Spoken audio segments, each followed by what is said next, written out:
તાજેતરમાં ડીઆરઆઈ અને કસ્ટમની સંયુક્ત ડ્યુટી ચોરી કૌભાંડના પર્દાફાશમાં આજે પોશા કોર્ટે 4 આરોપીઓને 1 વર્ષની જ્યુડિશિયલ કસ્ટડીની સજા ફટકારી હતી।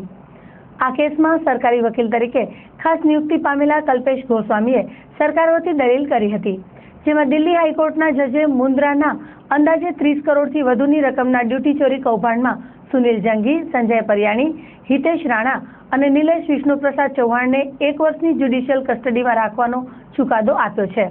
કલ્પેશભાઈ ગોસ્વામીએ આ કેસ અંગે ચંચળ ન્યૂઝ સાથે વાત કરી હતી। કોફી પોતાનો જે ચુકાદો કોફી પોતા બોર્ડે આપ્યો છે એ પ્રમાણે એની પૂર્વ હકીકતની વિગતો એવી છે કે સપ્ટેમ્બર 2015ની અંદર જ્યારે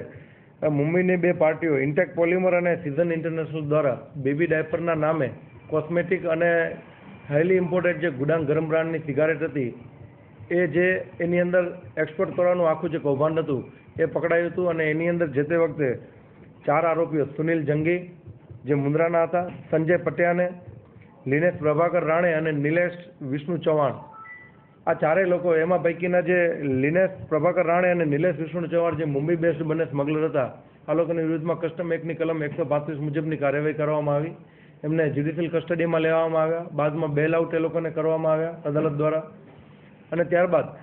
જે આખું કૌભાંડ હતું એવા પ્રકારનું હતું કે એની અંદર ફર્સ્ટ ડિક્લેરેશન એવું આપ્યું કે બેબી ડાયપર મંગાવવામાં આવે છે, પરંતુ જ્યારે એ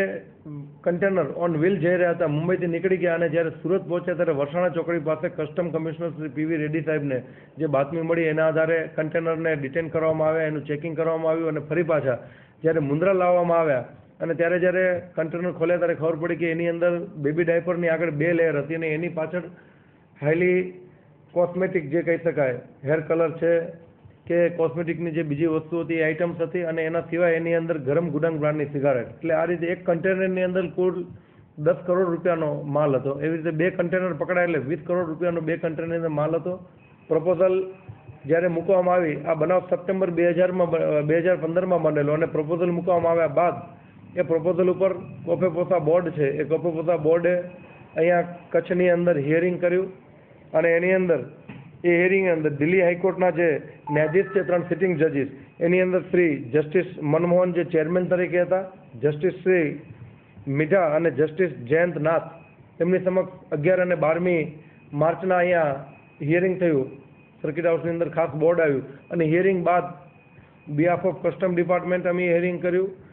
4 આરોપીઓ પક્ષે હિયરિંગ થયું અને ત્યારબાદ અત્યારે કોફી પોતા બોર્ડે જે ચુકાદો ડિક્લેર કર્યો છે એની અંદર આ 4 આરોપીઓને 1 વર્ષ માટે કોફી પોતાના કાયદાની જે કલમ 8 અને કલમ 3(1) નીચે એમને અંદર મૂકવાના ડિટેન્શનમાં મૂકવાનો ઓર્ડર કર્યો છે।